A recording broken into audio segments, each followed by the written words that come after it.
Welcome to Empowering Homeschool Conversations, your authority in navigating the world of homeschooling diverse learners. Featuring Peggy Ployer from SPED Homeschool, Annie Yorty from AnnieYorty.com, Leilani Melendez from Living with Eve, Stephanie Buckwalter from eLARP Learning, and Dawn Jackson from Dawn Jackson Educational Consulting and Tutoring. With over 75 years of combined homeschooling expertise, experiences, and perspectives, this group is eager to share their wealth of wisdom to empower your homeschooling journey. So grab your favorite mug, settle in, and get ready for insightful discussions, valuable insights, and practical tips. Give your homeschool the power boost it needs to successfully educate the unique learners in your home.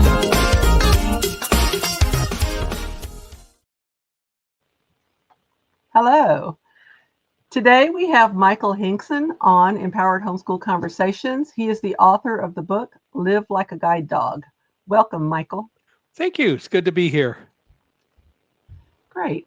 Well, I've heard some of your other interviews from your earlier books. Michael has written several books about his different experiences, and we'll talk about those as we go. Now, I know you have several drums you like to beat when it comes to disability and awareness and advocacy, and I know our audience will learn a lot from your courage and insights. So let's talk about your dogs. Your book is titled Live Like a Guide Dog. I wish we had time to dive into the book in so many areas, because the story of your guide dogs, and in the process revealing the story of your own life, is a fascinating combination of the mundane and the unexpected, and how it all fits together. And you've woven your faith in between all of that too. And I think it's just awesome the way you've done that. So what made you decide to write it all down? Well, so I'm going to go back a little bit, and I know you'll bring it up again, but I worked in the World Trade Center on September 11th and escaped with my guide dog, Roselle, my fifth guide dog. And we can talk about all that later if you'd like. But the bottom line is that after that, people started, when the media got my story, they started asking me to come and speak and talk about lessons to learn that we have learned from September 11th and so on. And all that went well. But then the pandemic hit in 2020. Now, I focused escaping from the World Trade Center, and there were reasons for that in terms of the preparations that I made to be able to function and work in the World Trade Center. But in 2020, when the pandemic struck, I realized that while I had talked about being calm and so on for, at that time, 19 years, what I had never done was taught other people how they can learn to control fear. And you can control fear. We are afraid of so many things. We worry about so many things. And the bottom line is that we can learn to control our own fears and not let them, as I describe it, blind or overwhelm us, but rather we can learn to use fear as a very powerful tool to help keep us focused. I'm not going to say we can learn not to be afraid. That isn't the issue. The issue is that we can learn to control fear. Well, anyway, there were reasons why I was able to control my fears and focus on September 11th, and I decided it was time to start teaching people about that because I wasn't traveling and speaking. And so I began looking at ways to do that. I also started looking at doing a podcast, and I now do a podcast. I've been hosting a podcast called Unstoppable Mindset, where inclusion, diversity, and the unexpected meet, since August of 2021. And we've now published over 273 episodes since August of 2021. We do twice a week. So I started thinking about how to approach this issue of controlling fear. And I had written a book, as you mentioned, called Thunderdog, the story of a blind man, his guide dog, and the triumph of trust at ground zero. I wrote it with a woman named Susie Flory. So I reached out to Susie and said, would you collaborate with me on this? And she couldn't because she's in a PhD program. She's about to graduate and get her PhD. Nice. And so she introduced me to a woman named Carrie Wyatt Kent, and we started working on the book together. And it taught Carrie a lot. I learned a lot as we went through the process. But on August 20th of this year, Live Like a Guide Dog, True Stories of a Blind Man and His Dogs about being brave, overcoming adversity, and moving forward in faith was published. And the intent of the book is to teach people you can control fear. And the way I approach it is to use lessons I learned from working with 8 guide dogs and my wife's service dog, Fantasia, who is also the mother of my 7th guide dog, Africa. And the lessons I learned from all of those dogs that helped me learn to control fear and focus and be able to do the things that need to be done when you need to do them. And the fact is that when something unusual or scary happens, we can deal with it if we learn how. So that's what Live Like a Guide Dog is really all about. As an example, one of the things that we talk about is the way dogs behave. They don't do what if. We're doing what if about everything under the sun. We worry about everything, which really creates our own fears so much because over 90% of all the things we worry about, we have no control over anyway. And if we would only learn to just focus on the things over which we do have control and leave the rest alone, we would be a lot better off in our lives. Roselle was a perfect example of that. On September 11th, when we got home, I took her harness off and I was going to take her out. She would have none of it. She ran off, grabbed her favorite tugboat, and started playing tug of war with my retired guide dog, Linny. It was over for her, as I realized. And so those kinds of things are the kinds of examples that I learned, and there are a lot of those in the book. So the book is about me and my dogs, the lessons I learned from them, and so on. And it was a lot of fun to write, and it's a lot of fun to be able to talk about and to teach people about. And that's great. And I remember as I read through the book, some of the things you're talking about, that's all in there. So everything Michael's saying is actually in the book. So if any of it sparks your curiosity, be sure and follow up with reading the book. And I hope people will. And when they do read it, I hope they will also go to Amazon and other places and give it a review. We really appreciate people's reviews. So read it, please like it, and give us a good review. Yes, those things are always helpful. They always help a helping hand in a lot of ways for the algorithms. Now, on the one thing I appreciate about the book is it's the perspective you give from going from a child all the way to an adult. So it covers decades of your life. And as a parent of a child with a disability, it helps me look forward to see that my child, I learned several things from you already, that my child is more capable than I think, and that God will be there even when I'm not. So after I'm gone, or if she moves out on her own, as you moved away from your parents too, and that there are good people who will help and not take advantage. So I'd like to ask about your mom. She seems to have had an incredible faith in your ability to learn and do. She didn't really treat you that different she didn't have different expectations for you necessarily just because you were blind. Because you have siblings, correct? I had a brother. He passed away in 2015 from cancer. But I think it's not just my mom, it's both of my parents. So when I was 4 months old, it was discovered that I was blind. I was born 2 months premature and given a pure oxygen environment. And so the bottom line is that I was blind because I was given too much oxygen. Even too much oxygen isn't necessarily always a good thing. And so I couldn't see. And when the doctors discovered that, they told my parents to send me off to a home for handicapped kids because no blind child could ever grow up to do anything, and all I would be is a drag on my parents. And my parents said, "You're wrong. He can grow up to do whatever he wants, and we're going to give him that opportunity." And so both parents were very significantly and intimately involved in teaching me that I could do whatever I chose to do, and that blindness wasn't what's going to stand in the way. The reality is blindness for me and any other person who is blind is not the problem. So for blind or low vision people, you'll notice I don't say visually impaired because that's a grossly horrible, disgusting term. Visually, I'm not different because I'm blind, and certainly not impaired. It's not the thing to do. We don't equate or shouldn't equate how much eyesight someone has to determine whether they're impaired or not. So it's blind or low vision. But anyway, the bottom line is that my parents said that I could grow up to do whatever I want, and they really brought me up with that attitude.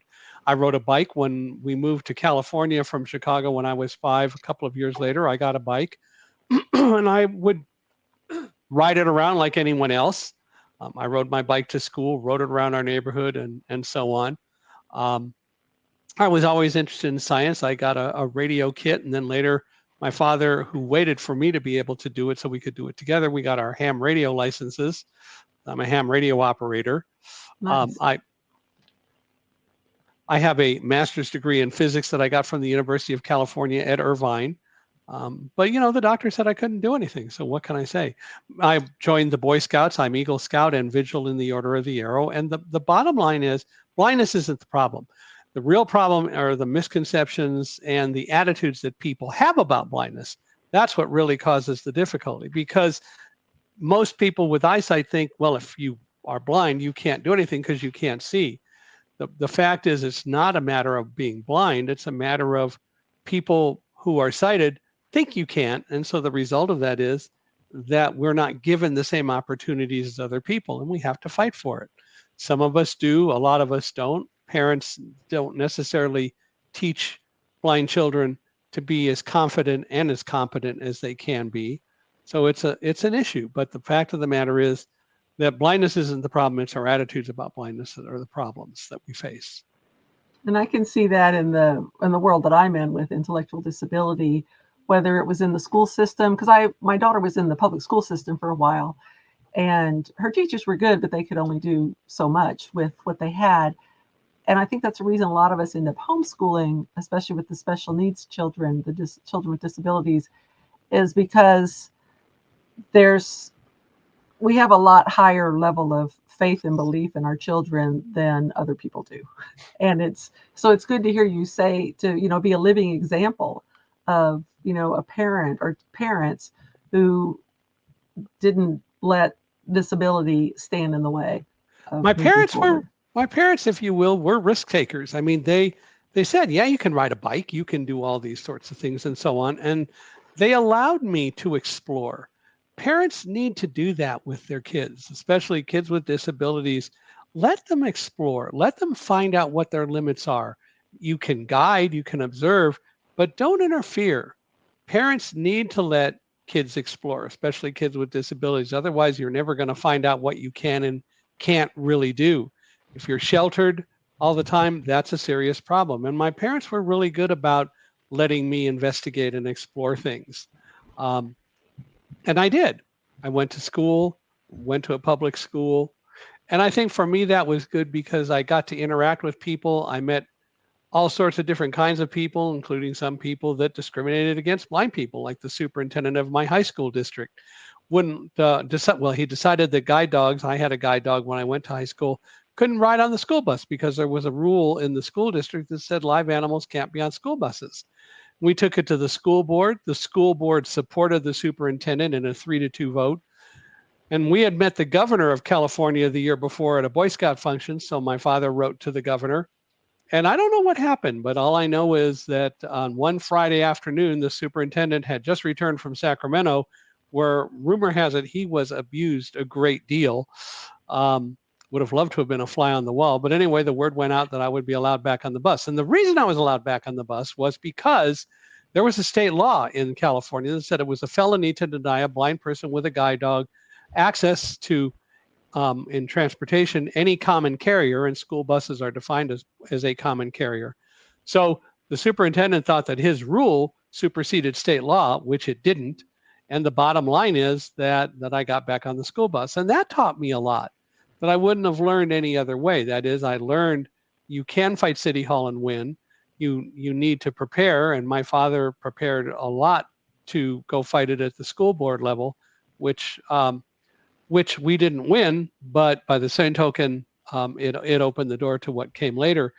But it's all about having the opportunity. And so the more kids with disabilities especially are allowed to grow and explore, the better it is. I think one of the things you talk about in your book a lot is the preparation, because I had a run-in with, what was it, City Hall? It was the school district. I ended up going Same to concept. mediation with the state. And by the end of that meeting, which was 3 or 4 hours long, and this was after 3 years of trying to do it through the IEP process, Yeah. my daughter didn't have a way to communicate, because by this point, school districts across the United States have been sued enough for people who are blind, for people who are deaf, so they had, and people who needed English as a second language. Those people had been in enough lawsuits to where the school districts have programs in place for them. People who are nonverbal and don't communicate using words don't have that. And so that's kind of what I was fighting for. And Yeah. I ended up, at the end of that 3-hour meeting, I actually got a job offer from the Office of Compliance. There you go. So How didn't take it. How does your daughter communicate?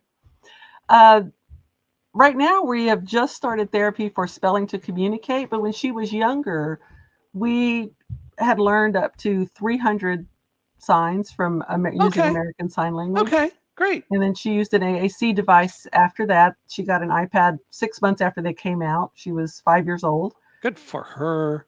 And so we had communication that way. But now we're working on developing, full communication. With the communication device, she tended Yeah. to just use a few words. Yeah. But she's growing, and that's great.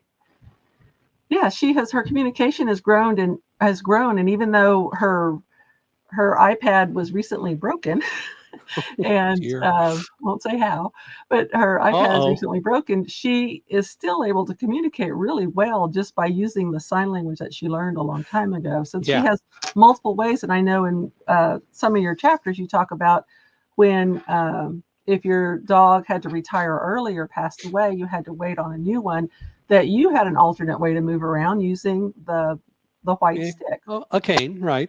And the reality is I didn't use a cane until I was 18. I used a guide dog before I learned to use a cane. But I can teach anyone to use a cane in 5 minutes. Teaching people to have the confidence to use a cane takes months.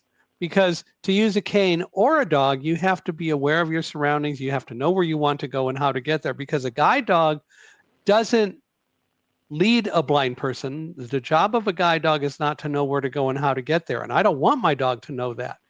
So when I was in the World Trade Center, if I had taught my dog one way to go places and that way was blocked, what would we do? It's my job to know that. The dog's job is to make sure that we walk safe. And so when I went to high school, we decided that was a big enough campus, it made sense to get a dog, and if we could, and Guide Dogs for the Blind accepted me. And then 4 years later, going into college, I went to a college preparatory program, and they asked that I not bring my dog because they had mobility instructors up there, and they thought they were going to teach me how to use a white cane. That took 5 minutes because I'm aware of my surroundings. I know how to travel. The cane just gives me the information that I need so that I don't walk off a curb or off of a cliff or something. And what's really funny is that one of the mobility instructors, while I was up at this course, said, I'm going to really prove to you the value of using a cane. And we had to walk across campus where we were to a dorm. And he said, just follow me. I'll show you how to use this cane and use it well. He didn't think I understood it all. And I'd already been using it for a couple of weeks. Anyway, we started walking, and he promptly got lost in a parking lot. It was sort of shaped like a horseshoe. And there was one small entrance. I found the way in and out of the parking lot pretty quickly. And I moved away from the entrance and said, I figured it out. And he says, no, you don't tell me. I'll figure it out and we'll go. It took him 45 minutes to find it. Wow. The reality is that blindness isn't the problem. Now, we have to learn skills. And I had to learn the alternatives to being able to read signs and other things like that. But there's so much value in knowing things rather than reading signs.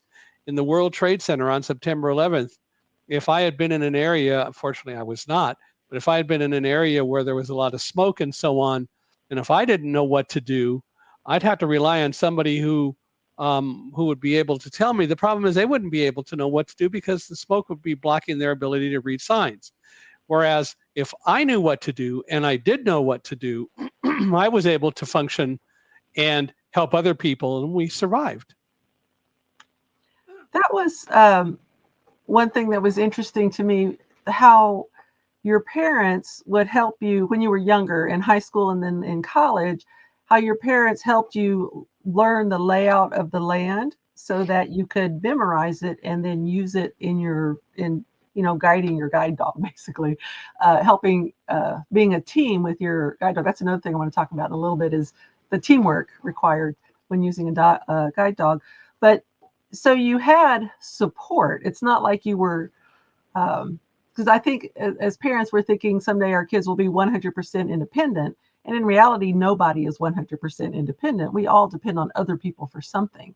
And in your case, your parents. Mahatma Gandhi once said, interdependence is and ought to be as much the ideal of man as the self-sufficiency. And, we really should learn that.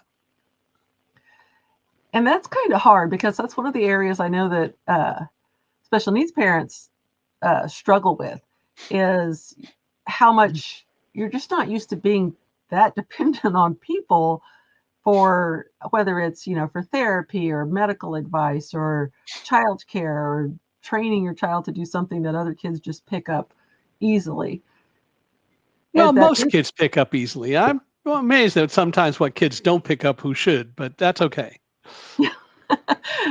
Yeah, because we're kind of, in our case, they're motor planning issues, and so neurologically, the motor planning, that's why she doesn't speak, is the motor planning doesn't happen. But there's so much she could do or approximate, even if she couldn't do exactly what I was expecting.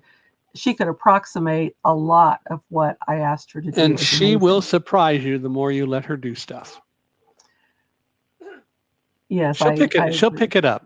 She'll pick it up. Yes, and I've noticed that she has a lot of, because she can't talk, she listens to stuff around her really well, and she has, I think she has a pretty good sense of humor, and she expresses it through vocalizations, but not words. And it's funny because when her brothers were still at home, she would listen to them and she would interact with them in ways that were, like teasing them and things like that. And it was really cool to watch, because it wasn't something unexpected. Yeah, good for her. So let's talk about the teamwork aspect of the guide dog, and how you have to work together to, I had it written down somewhere where you put, where you are the, that might have been something else. The dog's the pilot. The dog's the pilot. I'm the navigator, and it is a team. But it's it's a basic thing. That is, people with pets ought to learn the same things that I learn working with a guide dog. If you watch Cesar Milano, or you watch and talk with Maine really good dog trainers, what they'll tell you is that when you bring your dog in to be trained, 90% of it is training the human, not the dog. And that's important. So the fact of the matter is that dogs love unconditionally, but they don't trust unconditionally. But they're open to trust, and they're looking to form trusting relationships if we allow it. They want us to tell them the rules and to show them in ways that we can what we expect from them. And then we have to reinforce the behavior when they do obey the rules, and not get ticked off when they don't obey the rules, because that's probably because we didn't communicate or they hadn't figured it out yet, but they will. And so the fact of the matter is that we have to be the team leaders. That's our job. And working with a guide dog, I'm the team leader. And the dog wants me to be the team leader. The dog wants me to express what I expect from the dog as we travel. On the other hand, the dog has authority too. So let's say we're walking down a sidewalk and we get to a curb. The dog will stop at the curb. And if the dog doesn't, we're going to have a discussion about a member of the team and what it's supposed to do. But that's generally not a problem. The dog will stop at the curb. And I listen to hear which way the traffic is going. When the traffic starts to go the way I want to go, then I will tell the dog forward. It's my job to tell the dog when I want the dog to go. But then if the dog doesn't go forward when I expect, the immediate reaction I have is, why? And probably by the time I ask that question, I hear a hybrid car pass in front of me going fast. because I couldn't hear it. It was in battery mode or whatever, and I didn't hear it. But the dog saw it. The dog knew it wasn't safe to go. And the dog is able to use what's called intelligent disobedience to make decisions to keep us safe. And that's what the dog's job is. Of course, when that happens, the dog gets a lot of praise and rewards in various ways. And, I say, what a great job. Let's go. Because it's probably not because the dog saw a duck and got distracted. These dogs don't get distracted very often unless I allow that to happen. Well, I don't. So I keep the dog focused. And as a result, the dog does his or her job. And my job is to keep the team going. As I tell people, as the team leader, I'm the confessor or the confessee. I'm the team leader. I'm the cheerleader. I'm the coach. I'm the teacher. And I have to do all of those things. I have to learn how to communicate with this creature that is different than I. And every dog has its own personalities, and I have to learn new personalities every time I get a new dog. But the fact is that that's part of my job in making the team work. That's really interesting, because some of the things you said kind of echo a little bit of parenting there. But it's interesting that the teamwork is just how important it is, and that there has to be a leader and a follower. There has to be a leader, and the dog wants me to be the leader. Typically speaking, dogs, when it's dealing with a human, instinctively know that we're supposed to be the leaders, and we have to take a good, productive leadership position. And when we do, and when we communicate with our dog friends and show them what we expect and encourage them to do it, and when they do it, reward them for it and encourage them more, it's a relationship that's second to none. And it's the same thing that we should do when we're organizing a team of people. Good leaders know how to communicate with their teammates. And good team leaders aren't bosses. They don't boss people around. They encourage. Whenever I've hired salespeople, one of the first things I tell every salesperson that I've ever hired is, I hired you because you demonstrated to me that you can sell the product that we have to sell, or sell whatever it is that we have to sell. Sometimes I've been disappointed, but they convinced me at first, and so we hired them. So I tell them, you've convinced me you can sell. My job isn't to boss you around. My job is to work with you and figure out how I can use my skills to add value to what you do in order to enhance what you do, so that you will be as productive and as successful as you can be. And the people who got that, who worked for me, really shined and did extremely well. Some didn't do it, and they didn't sell as well, because the things that I do are typically a little bit different than what a lot of people do. I do, as you point out, listen more. I took a Dale Carnegie sales course when I first started in sales, and I learned a lot of things like don't ask yes and no questions. I always ask open-ended questions whenever I can, because I want to get more information than a yes or a no. And I also am very technical with a master's degree in physics, and have helped our engineers fix problems, much less helping our salespeople with engineering issues. So there are a lot of ways that I can add value to what my salespeople do if they let me do it, but it's their choice. Now that's an interesting part, and you bring this out in the book as you go through and talk about your different dogs. You're also talking about your life experiences and your rise from graduating college and then going into the workforce. And I want to talk a little bit about your advocacy work, because you've had to advocate for yourself from the beginning, because you started out into the workforce and all before the ADA. Is that correct? Yes. And the American with Disabilities Act. And so there were a lot of laws that weren't in place that you had to, fight for your place in things. And then the discrimination about when people you'd send in a resume. This is when it was all done, on paper. You had to send it through the mail. and people would love your experience, but when they found out you're blind, they just couldn't get past that. No. So talk about your advocacy work through, through whatever stages you'd like to. Well, it's really all part of the same thing. I know what I'm capable of doing, and I also realize that most people think that blindness is the problem. Sometimes we can work through that, and sometimes we can't.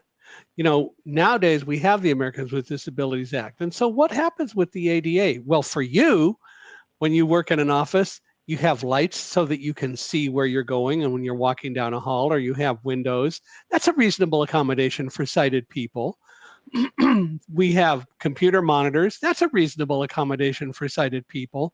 We go into a lunchroom or a coffee room, and there's usually a nice fancy touchscreen coffee machine. That's a reasonable accommodation for sighted people.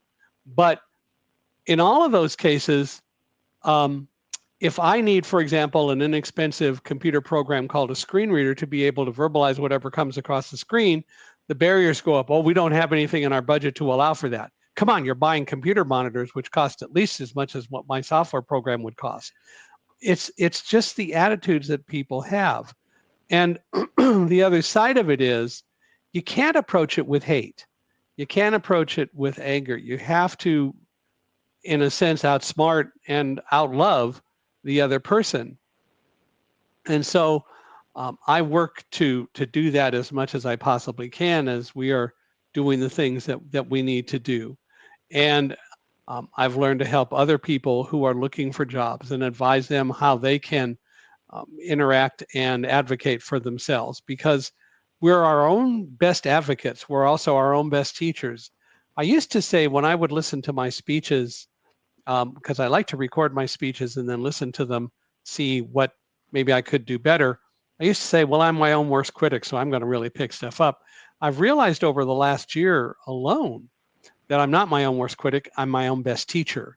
And I need to approach it in a positive way, still listening to those recordings, but I'm my own best teacher. I'm going to see what worked, what didn't work. And what I need to do is not be negative about the things maybe that didn't work, but rather go back and look at it. What could I have done better to fix it? Whether it's something simple, whether it's something bigger or whatever. That's why I'm my own best teacher. And I think that that's true of all of us. And Live Like a Guide Dog is also a book that talks all about how you can do much more introspection in your own world and teach yourself, when you become afraid of something, to recognize it and deal with it. You can move forward in a very positive way. So I think advocacy is all about doing it for the right reason, but also advocacy is something, especially for people with disabilities, that we need to learn to do. You mentioned the IEP.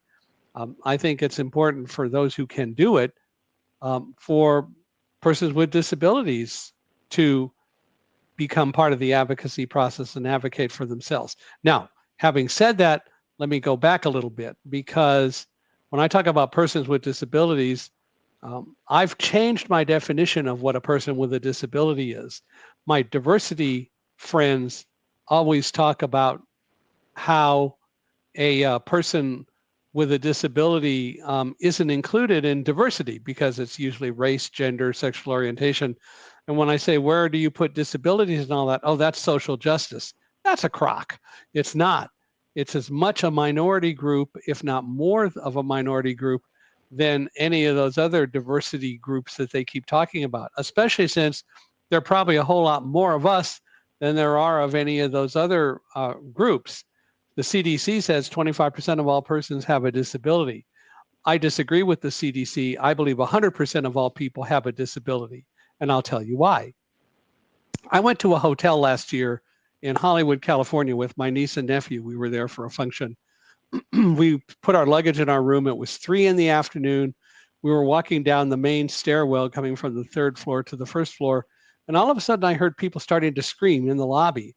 And I asked my niece, what's going on? And she said, we just lost power in the hotel and the surrounding area. Now she could see all that because there was plenty of light coming in from outside, but still so many people were upset because they didn't have all the light that they expected to see, and they started scrambling, trying to find their smartphones and so on, so they could turn on more lights and have more light sources and so on. And I started to think about that, and I realized, and I've known and I've called people with eyesight light-dependent people before, but I've not really articulated it so much as that's as much a disability as being blind. But the fact of the matter is, light dependence is as much a disability as light independence, if you will. Being blind is no more of a disability than being sighted, and it's no less of a disability than being sighted. Thomas Edison invented the electric light bulb back in 1878. And for the past 146 years, we focused so much on making light on demand available that it covers up your disability, but it doesn't change the fact that the disability is there. Vis-a-vis when the power goes out and you don't have a smartphone sitting right in front of you already turned on, you panic because you're so used to light, but it doesn't change the fact that you have a disability. So disability isn't a lack of ability or an inability, although my experts say it is because it starts with dis. And my response is, yeah, well, so does discrete, so does decipher, so does discern. They all start with DIS. It is not a lack of ability or an inability. Disability is a characteristic that every single person on the planet has. And what we need to recognize is it manifests itself differently for different people. That's an interesting way to look at it, because with the light and the dark, because yes, in a world where if it's daylight, then but at nighttime, people with vision, with sight, would have would have a disability in the dark that you wouldn't have. Well, and in fact, at 3 p.m, these people had the problem. Even though if they had just calmed down, they would have discovered that they could see just fine. Thank you very much. That's interesting. Human nature. Mm-hmm. But it's what we're taught. It's the way we're brought up. So we're brought up to think eyesight's the only game in town. And so people think less of people who are blind or have other so-called disabilities. And so we don't get the same opportunities. Insurance companies wouldn't give us the ability to get life insurance for many years because they said we had a higher mortality rate. People with disabilities, as it were, had a higher mortality rate. And so we're not going to sell you insurance. Finally, somebody discovered that they, in fact, really didn't have a single solitary mathematical model or any actuarial statistics or evidentiary data to support that we were a higher risk than anyone else. And that started a movement. The National Federation of the Blind started it, and other disability groups joined in. So now it is illegal in every state in the union to deny life insurance to any person with a disability because of that disability, unless you can prove through actuarial statistics or evidentiary data that it's a higher risk. And no one's done that yet. Wow. Because they can't, because it isn't true. So, and you were part of the National Federation for the Blind, right? Of the Blind, yes. Of the Blind? National Federation of the Blind. It's a consumer organization of some 50,000 plus blind people across the country. Yes. And so thank you for all the work y'all have done, because it not only, as you're explaining, the work that you're doing is not only affecting the blind community, but also anyone with a disability that's discriminated against by these organizations, companies, things like that. So I just appreciate the work that you've done in that area. Well, thank you. And, it's ongoing. We're slowly making progress. The unemployment rate among employable person with disabilities is still high. I think for blind people, I believe I've heard it's in like the 50% range. And, the fact is, it's not that we can't work, it's that other people think we can't work, so we're not given a chance. I know that's in schools today, most educators say, well, blind kids don't need to learn Braille because they can listen to computers and so on. And that's a lot of balderdash, because Braille is the only means by which we have to read and write. And the fact of the matter is that every blind child should be learning Braille. Yeah, we're going to use a computer for some things too, but we should learn Braille. And other kinds of technologies are existing to help, whether it's for people who are blind or people with other disabilities and so on. But the literacy rate among blind people has dropped to about 10% who can read Braille, because educators don't emphasize it anymore. what a disservice they are doing to every blind person by behaving that way. I agree, because my daughter, who's nonverbal, she's now on to learning her third way to communicate. And it's important that you learn, multiple modalities. You shouldn't, I don't believe in, one is the answer to everything, and you can learn multiple ways to do something. And it increases your thinking skills even, I would think. Because But when you're Braille, listening versus reading, it's a totally different mental process. well, that's part of it. But the other part of it is that with Braille, I am able to learn all about sentence structure. I learn to spell and other things that I will not learn by just listening to a voice or a computer or whatever. And it's important to do that. With Braille, I'm much more able to handle mathematical things and so on. And you can create tactile maps with Braille labels on them and so on. It's important that every blind child should learn Braille. Even older adults will learn some Braille if given the opportunity. I'm the vice president of the board of an organization called the Colorado Center for the Blind, which is an orientation and adjustment center that teaches people who are losing their eyesight or who have lost their eyesight how to function. And it's mostly philosophical, but the Colorado Center teaches Braille, and older adults learn it at least well enough to be able to put labels on things and so on, because they're probably not going to really learn it to the extent that they'll be able to read and do a lot of other things like younger kids do. But I've seen so many people who grew up who were low vision, and the teacher said, well, you don't need to learn Braille, just use your eyes. Yeah, well, that doesn't really work very well. And so many people have said, I wish that I had learned Braille. I wish that my teachers had taught me Braille, because I could read a lot faster with Braille than I ever could with just using my eyes, which give me headaches after a while because I can't read that much with them. That's interesting, because I had some friends of mine. It was a couple, and they were both blind. And the wife had some like low vision, like that, where if she did certain things, she could see some. And her husband was completely dark with his vision. Mm-hmm. And both of them knew Braille. As a matter of fact, they met at a place that teaches Braille. She was the teacher and he was the student. They ended up getting married, having 5 kids, and homeschooling. That works. But yeah, and it was amazing the things that she could teach her kids, because she knew Braille, and you can get the books and all that stuff. But she taught her kids to read, which she would use the Braille and then verbalize and teach them to read. It was amazing. Well, Braille is a true alternative, not a substitute. Braille is an alternative to print. And anyone whose eyesight has diminished to the point where they have to use alternatives to full eyesight to function should really learn and develop the philosophy that they are blind. Yeah, they can still use eyesight perhaps, but if they learn the skills of Braille and learn about using a cane and so on, they will be much better off. For example, I know a gentleman who was losing his eyesight in New Jersey years ago. And the commission gave him a cane, but they didn't really philosophically get him to buy into all of that. And every day he would travel into Philadelphia from where he lived. So he one day was walking along the train tracks to get into the car to go on the train to go across the river into Philadelphia. It was a cloudy or foggy day. He got to the entrance. He wasn't using his cane. He held it, but he wasn't using it.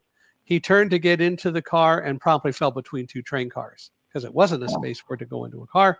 It was between cars. And the train at that point just started to move. Well, they got it stopped. But I will tell you that he became an avid cane user in the right way, because what he learned was you got to use that cane. His eyesight didn't help him there. And in his case, it was going to decrease, which it did. But the fact is that people with eyesight who are going to lose that eyesight, even if you have a fair amount of eyesight, but you're not able to function without using alternatives to full eyesight, you should recognize and learn the skills of being a blind person that will enhance your life a lot. That's true, because even in the Spelling to Communicate community, which is kind of just forming and developing, based on this method of teaching people, nonverbal people, to communicate, they include, and they don't call them nonverbal, they call them non-speaking. Non-speaking, minimally speaking, or unreliable speaking all benefit from using spelling to communicate. And it's the same idea as even if you have some, it's a good idea to have, full function in an area instead of partial function. Right. Just by learning a new skill. Learning as many skills as you can is important. And in homeschooling, that's what parents get to do. And I'm sure there are lots of parents that shelter kids with disabilities much more than they should. But I'm glad that there are more and more people who are learning that in reality, let your kid explore, let your kid do things. Don't shelter your child, because that's not going to serve them in good stead when they grow up. I'm finding that out as my daughter is now out of high school. So I've seen that, and there's, I can't go back. I can't go backwards and think, oh, I wish I would have done this, that, or the other. But no, that I know doesn't that help. Once you graduate high school, I mean, if you go to college, that's another 4 years of training. If you enter an apprenticeship program to be an electrician, that's 5 years. And if you get a master's degree, that's even more. So there's you never stop learning. So you don't really have to go back. Just go forward and keep teaching, keep learning, and keep moving forward. Anybody who stops learning and becomes stagnant in that way is just not going to be productive in society. I continue to learn. I love learning. I love exploring new things. I think the internet is a treasure trove of data, and I use ChatGPT sometimes to do some work to help me in writing things. Although I will never just turn something in the ChatGPT provides, I have to modify it and massage it, and also get to know what it says. Sometimes it's pretty clever. That's okay. But it's not the end all. I'm the end all, and it's still my responsibility to put it all together. Yeah, that's good, because ChatGPT is just another tool available. ChatGPT is another tool, and we need to take advantage of the tools that we have available to us to help us move forward in life. But I want to talk. The best tool is our brain. Yes, I agree. That's what one of my big things is trying to. I always want to teach thinking skills, like teach higher and higher levels of thinking, especially with someone with intellectual disability, to help her be able to reason. Because if you think about it, that's really where independence comes from, is the ability to think and problem solve. Yeah, absolutely. If you can't do that, you can't be. If you can't do that, you can't be independent. Right. So well, you were going to say before. Yeah. Try to focus on those. Great. So we've got about just over 10 minutes left. Your book, at the end of each chapter, you have a scripture verse and then a little prayer that goes with the chapter and overcoming fear. So can you talk a little bit about your faith journey through all of this? My father and I really had lots of deep philosophical and religious discussions. He was the one that contributed for me most of that. We believe in Jesus, we believe in God, and we believe that we're all part of that. And so when I was growing up, my father would read some things from books to me. He read me for example, The Greatest Story Ever Told by Fulton Isley and so on. And he read me other books, and we talked about them and talked about God and talked about the significance of what God really offers us, which is the opportunity to make choices and do things. And a lot of people say, well, why doesn't God step in and keep this from happening? And the response is, if people would understand it, God doesn't step in because God gave us free will and choice. And it's up to us to make the decisions to deal with something. It's not up to God to do that. That's what's so cool about God. And the fact of the matter is that I have always had a very strong faith in my life, and I will continue to do that. And it has nothing to do with any particular religion. And I'm not going to side and say that one religion is better than other religions. It's all about believing in God. And that's the only thing that I do draw the line at. I am not an atheist. I believe in God, and I always will. And if you read my other book, Thunderdog, have you read that?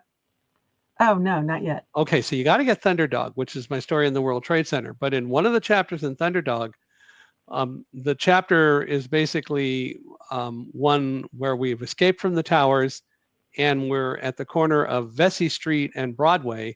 And my colleague David Frank wanted to take pictures of what he was seeing up in the fire from Tower 2, because we were only like about 100 yards away from Tower 2. I tried to call my wife. I couldn't get through. We still didn't know what was going on because nobody on the stairs knew. I didn't know. The airplane hit 18 floors above us on the other side of the building. Of course, people always say, well, you're blind. You didn't know. Excuse me. Superman and X-ray vision are fiction. The plane hit above us on the other side of the building. I didn't know. No one knew. We went all the way down the stairs, and not a single person on the stairwell with us knew what happened. We assumed an airplane hit the building because we smelled the fumes from burning jet fuel. But anyway, I had just put my phone away, and David was putting his camera away when a police officer yelled, "Get out of here, it's coming down now." And all of a sudden we heard this rumble. I describe it as kind of a combination of a freight train and a waterfall sound. You could hear glass breaking and metal clattering, and then this white noise sound of the building collapsing. David ran, he was gone. I turned 180 degrees with Roselle, and we ran back the way we came. And as soon as I started to run, I said to myself, God, I can't believe that you got us out of a building just to have it fall on us. And I heard in my head, as clearly as you hear me right now, a voice that said, don't worry about what you can't control. Focus on running with Roselle, and the rest will take care of itself. And I had this absolute sense of certainty that if we worked together, and we would be fine, sense of peace that we'd be fine if we worked together. That was God talking to me. So I absolutely know that it was. And I am a firm believer that God talks to us. Do we listen? You know, we're always busy telling God what we want. God already knows what we want. Come on, sports fans. The real issue is, are we listening to God telling us how to get what it is that we need to have? And that's the important thing to do. I guess that's true. We tell God what we want, but we don't listen to what we need. Well, and do we really need to tell God what we want? He already knows that. Go on. Or she, or whatever. But, but the point is, God knows. And then maybe it makes us feel good, but we don't listen, as you said. And that's the problem. And yes. And that's part of what I also talk about in Live Like a Guide Dog, and we did in Thunderdog as well. Don't worry about the things that you can't control. Focus on what you can and let the rest alone, and you'll be a lot less fearful and have a much better life. So give me a summary of, you kind of did at the beginning, of just all the things that you have you ever done this? I don't know if this is asking too much on the fly, like all of a sudden, but could you give us like a one sentence description of what you learned from each of your guide dogs? Like if I gave the name, you could just give like the main point of what you learned. I learned a lot of the same things from all of them, but like Squire was very patient.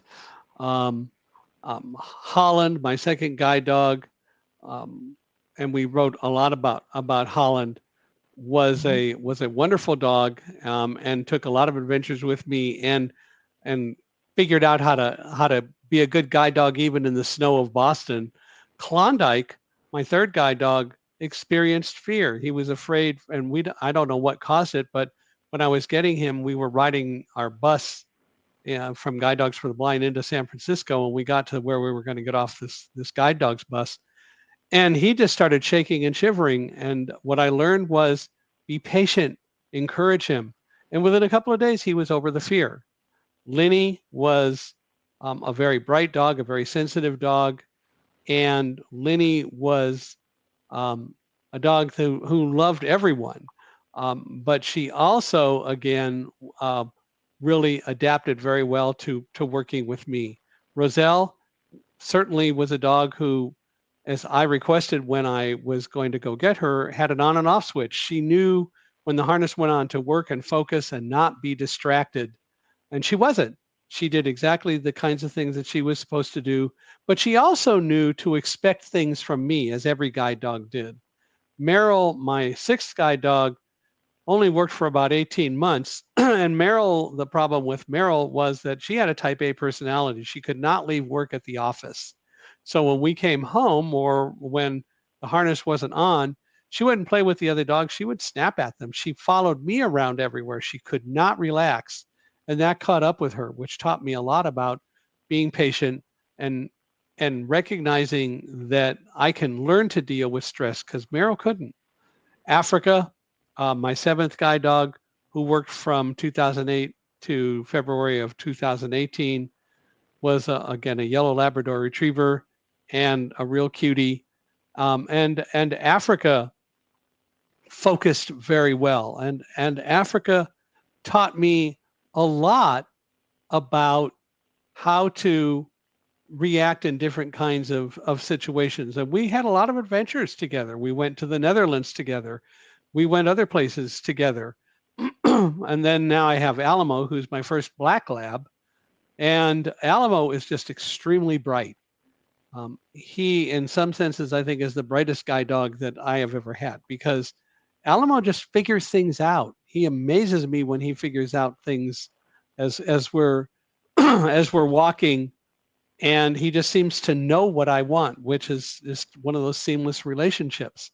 And so all of them, Fantasia, who was my wife's service dog, was a breeder for guide dogs for the blind. And we chose to be what was called a breeder keeper, so she could live at our home rather than staying in kennels all the time. But she figured out that Karen was in a wheelchair, and if Karen dropped things on the floor, Fantasia figured out to pick them up and give them to her on her own. She taught herself to be my wife's service dog. She was extremely intelligent. There's a dog toy called a go-nut, which looks like a donut, except it's a very hard rubber toy. And one day, Fantasia was on the bed chewing on a bone, but the bone kept slipping away.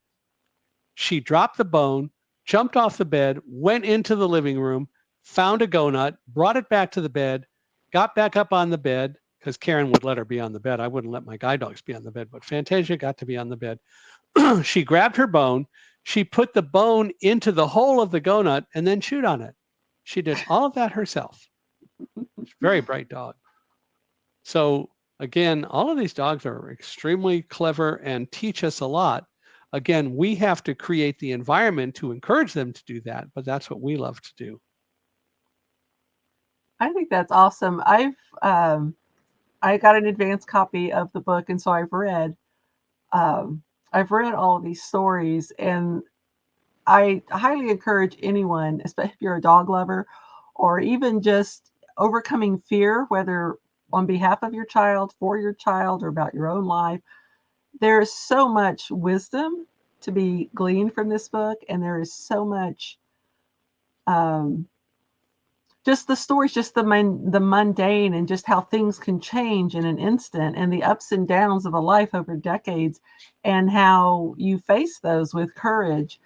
And I just think, in the same way that many people from this book will learn about being brave, overcoming adversity, and moving forward in their faith with whoever they team with to go forward in life.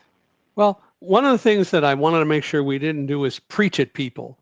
That's easy to do. It's all about, for me, telling stories and telling people what I've learned, but then it's up to them as to how they want to use it. And that's extremely important. But I hope people will read the book and that they will learn some things from it. Now that the pandemic has ended, and even though now Karen passed away, we were married 40 years, but I can now travel and speak again. So I literally travel and speak all over the country, literally all over the world. And so if anyone wants a speaker, knows any organization that wants to hire a keynote speaker to come and inspire, it is what I do. And we can work out whatever the speaking fee needs to be. I'm not locked into a particular number. I need to afford to be able to travel. But I love to work with people. And so if anybody needs a speaker, we're open to it. And would so love give us to your website. Yeah, so so give us your website and how people can reach you. So people can reach me at www.michaelhingson.com. And that's MICHAEL HINGSON.com. We're on LinkedIn at info at Michael Hingson. You can also email me, speaker@michaelhingson.com, and I will respond to any emails that I get. And I mentioned the podcast, so if you'd like to listen to our podcast, you can go to michaelhingson.com/podcast, or go to anywhere podcasts are hosted, whether it's Apple, iHeart, or whatever, and you can listen to our podcasts. And the idea behind the podcast is people are more unstoppable than they think they are, and I use every episode to help listeners recognize that. And so that's what it's about. But you definitely go to the website and learn about what I do. There are a lot of videos up on YouTube as well. But again, feel free to go to www.michaelhingson.com, or email me, speaker@michaelhingson.com, and I'd love to meet you and talk with you and speak. Great. Well, thank you for joining me today, Michael. I'm sure you've blessed and educated many families today. Well, I feel blessed for being here. And if we should do another one of these, let's do it any old time. Okay, sounds good. Maybe we need to have you on Unstoppable Mindset to talk about some of your experiences. Oh, I would love that. All right, I'll send you an email. Okay, thanks. And for all of you tuning in, you can look for new episodes of Empowering Homeschool Conversations each week, where we talk to people who will empower you on your journey. See you soon. God bless. God bless.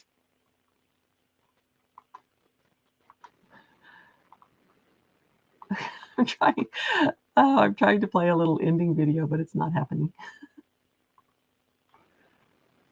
This has been Empowering Homeschool Conversations, provided by SPED Homeschool, a nonprofit that empowers families to home educate diverse learners. To learn more, visit spedhomeschool.com